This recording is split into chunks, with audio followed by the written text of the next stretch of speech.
తుఫాన్ వచ్చింది. మొన్న ముందా తుఫాన్ వస్తే అందరినీ కూడా షెల్టర్కి రమ్మన్నాం.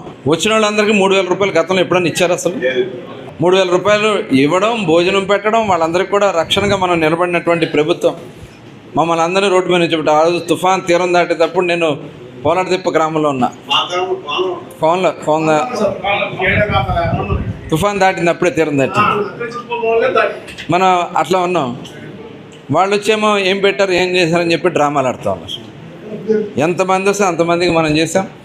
తర్వాత వచ్చాడు 11వ రోజు వచ్చాడు ఆయన. మట్టి బుర్ర కూడా, కాలుకు బురద కూడా అవలే,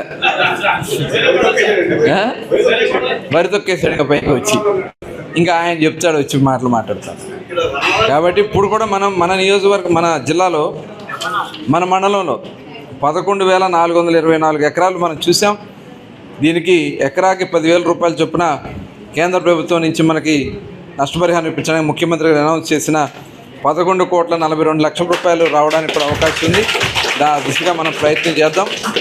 అలాగే ఇందాక గోపిచంద్ గారు చెప్పారు, మొన్న విశాఖపట్నంలో పెట్టుబడి సదస్సు జరిగింది, చూసారా టీవీలో?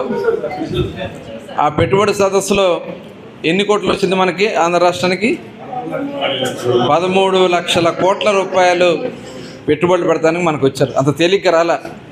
ఎందుకంటే గతంలో చంద్రబాబు నాయుడు గారు ముఖ్యమంత్రి ఉన్న 14-19లో కొన్ని సంస్థలు తీసుకొచ్చాం. ఆ సంస్థలతో పరిశ్రమలు పెట్టాం, ఎంతోమందికి ఉపాధి ఇచ్చాం. దానిలో భాగంగానే అనంతపురం వెళ్తే నేను కూడా అక్కడ ఇన్ఛార్జ్ మినిస్టర్గా పనిచేశాను. కియా మోటార్స్ వచ్చింది. కియా మోటార్ రాకముందు అక్కడ 1,00,000 రూపాయలు ఎకరం. ఇవాళ 1 కోటి రూపాయలు దొరికే పరిస్థితి లేదు ఎకరం, కియా మోటార్ సంస్థ వచ్చాక. అట్లాంటి అపోలో టైర్స్ అని చెప్పి, కియా మోటార్స్ అని చెప్పి ఇలా అనేక సంస్థలు మనకు వచ్చినాయి. కానీ జగన్మోహన్ రెడ్డి ఏం చేశాడు? వచ్చిన కంపెనీలను కలిపాయి. దానికి అమెరాన్ బ్యాటరీ తెలుసు కదా, బ్యాటరీ కంపెనీ, అమర్ రాజా బ్యాటరీ వాళ్ళు తరిమేశాడు. లూలు అని చెప్పి, యూసుఫ్ అలీ అని చెప్పి ఆయన ఇక్కడికి వచ్చి మాల్స్ పెడతాను. లూలు మాల్స్ అంటే చాలా పెద్ద, ప్రపంచంలోనే చాలా పెద్ద మాల్స్. వాళ్ళు వస్తే అలాంటి వాళ్ళందరూ దగ్గర 10 లక్షల కోట్ల రూపాయలు తరిమేశాడు. ముఖ్యమంత్రిగా మన మంచి ప్రభుత్వం వచ్చిన తర్వాత ఎవరు రావాలని భయపడుతున్నారు. గతంలో జగన్మోహన్ రెడ్డి చేసినటువంటి దానివల్ల రాష్ట్రం రావాలని భయపడ్డారు. కానీ ముఖ్యమంత్రి గారనే ఒక బ్రాండ్, చంద్రబాబు నాయుడు గారని ఒక బ్రాండ్, ఆ బ్రాండ్ ఏం చేస్తారు చంద్రబాబు నాయుడు గారు? ప్రపంచంలో ఉన్నటువంటి అన్ని పాలసీలు ఉంటాయి. ఒక ప్రాజెక్ట్ పెట్టాలంటే దానికి పాలసీ ఇస్తారు. ఆ పాలసీలు 25 పాలసీలు తయారు చేస్తాం. ఎందుకు క్యాబినెట్లో కూడా నిన్న కాబట్టి చెప్తున్నా, ఆ పాలసీలు తయారు చేసాం. ఇండస్ట్రియల్ పాలసీ, మీరు వచ్చి ఇక్కడ సంస్థ పెడితే ఎన్ని రోజుల్లో మీకు పర్మిషన్ ఇస్తాం, ఎన్ని రోజుల్లో మీకు ఇన్సెంటివ్స్ ఇస్తాం, ఎన్ని రోజుల్లో మీకు సబ్సిడీలు ఇస్తాం, ఇవన్నీ కూడా క్లియర్గా, కరెంట్ కనెక్షన్ ఎప్పుడు ఇస్తాం, అన్నీ ఇవ్వడం వల్ల.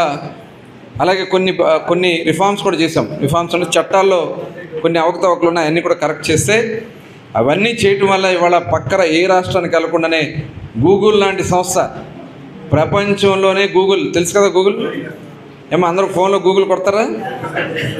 ఆ గూగుల్ అమెరికా తర్వాత అతిపెద్ద సంస్థ భారతదేశంలో మన ఆంధ్ర రాష్ట్రంలో విశాఖపట్నంలో పెడతా ఉన్నారు.